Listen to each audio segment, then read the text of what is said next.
Hey everyone, Daniel from Video Game Book Club here today, and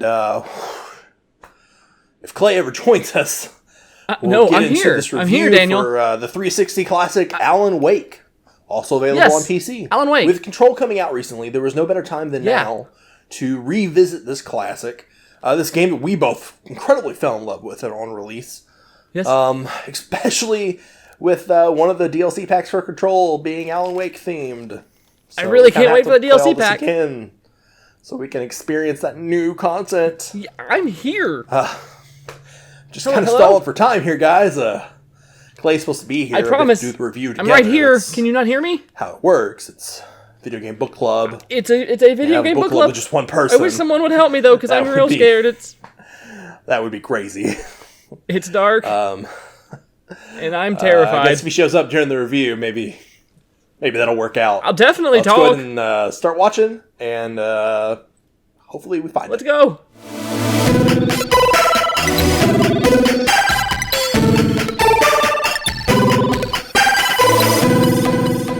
Way back in 2010, when most people were getting ready to cowboy it up in Red Dead Redemption, Microsoft launched a short series of videos titled Bright Falls the Series.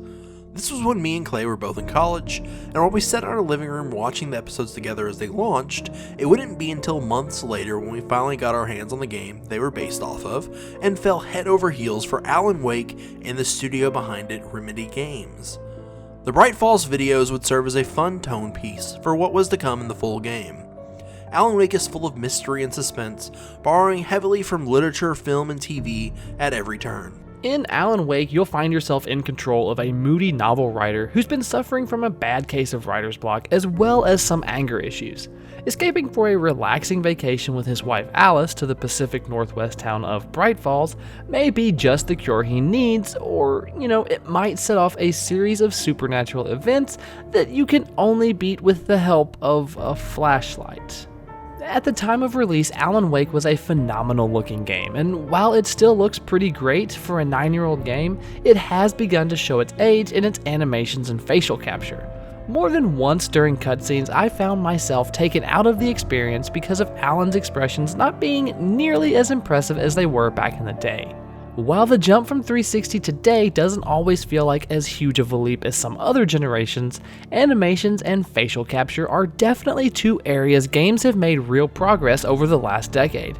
Something that does hold up is the lighting. While you won't confuse this for a 4K HDR enhanced title, Remedy did a phenomenal job at the time with the different light sources, especially when it comes to Alan's flashlight and the use of flares. The majority of our game playtime was using different light sources to burn away the darkness from enemies to make them vulnerable to a small assortment of guns that Alan will find laying around. Using your flashlight to focus light on the shadow enemies, burning battery power while weakening them was at times a nerve-wracking experience, while generally feeling satisfying with the accompanying pop that comes once their shield is down. Alan also gets flares, which put off an impressive display of red-orange light and can keep enemies at bay as long as they stay lit. Shining light on a dark and sinister world is made even more impressive by the sound design, including some unsettling background noises you may not notice without headphones on.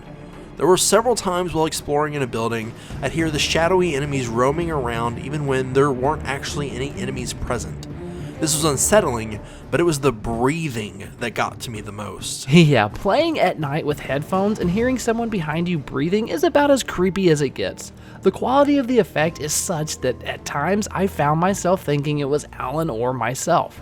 I even found myself shedding my headphones just to make sure someone hadn't found their way into the room behind me. While the sound design definitely had a left and right, it seems it wasn't outputting actual surround. If a character was talking and I moved around instead of the sound following me, it would switch between the left and the right ear. It of course would trail off and get quieter the further I got away from the source, but the sound never actually panned from one ear to the other. Alan Wake has some okay combat, mostly stunning an enemy with your flashlight followed by shooting them a few times. Walk to the next combat encounter and repeat. Peppered with some more elaborate set pieces, including a few actually great ones, combat and gameplay are not where Alan Wake really shines, and isn't the reason the game has stuck with us all these years. Alan Wake is a game that wears its inspirations on its sleeves.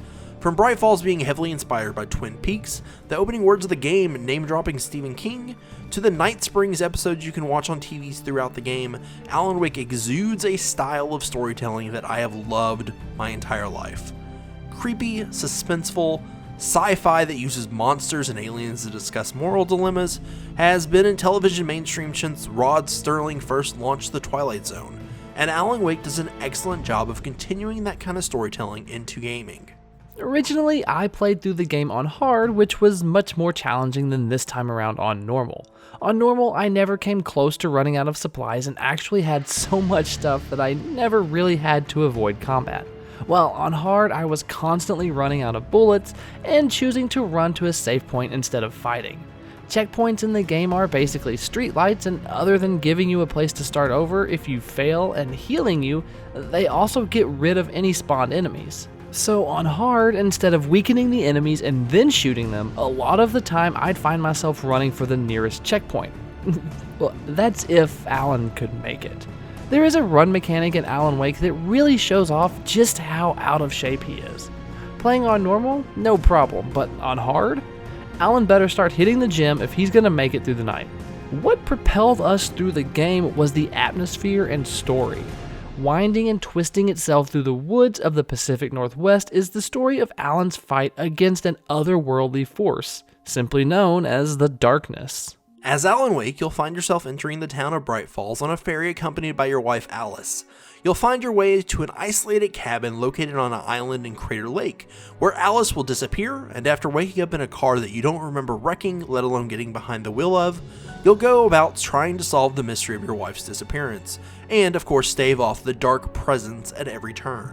Alan Wake is broken up into episodes like a TV show, which at the time was a cool and impressive narrative design, which has since then been marred by a lot of poorly done episodic games. Each episode ends with a song picked to go along with the story and current mood of the game, and was a great artistic choice at the time, and something that now way too many TV shows use as a crutch for the final minutes of an episode.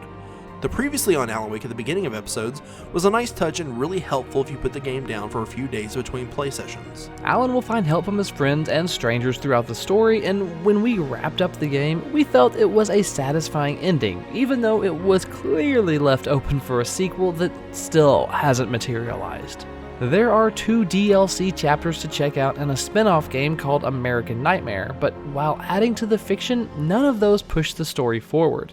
With the release and critical praise of Remedy's newest title, Control, and the tease that one of its DLCs is Alan Wake themed, we have been given renewed hope for the series and look forward to catching up on the remainder of Alan Wake content in the coming months. Until then, go play Alan Wake.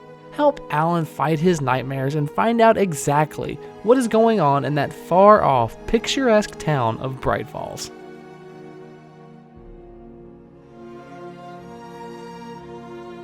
Oh man, I heard him during the review. He was here. I'm here again! He was here. He was there. He was there in the review. But now it's just like there's this I've got Christmas lights! dark presence around me. It's not a YouTube channel, it's an ocean of similar YouTube channels. If you want to see more of our videos, you're here. You can watch them. You know how the internet works. Or you can follow me on Twitter at Dan the Brad. He's a good Twitter guy. Our official channel Twitter is official VGBC. I don't remember. It's probably down below, as well as like a Discord and stuff like that. Check it out. We have other videos. They're pretty cool too. Can someone help me? If anybody ever sees Clay, tell him I miss him. Someone help me! I'm lost! He had a really good thing going until he... and I'm scared! I don't know. Went to that cabin. See you soon. Or not. Maybe I'm dead. Maybe we're all dead. I'm here! I'm right here!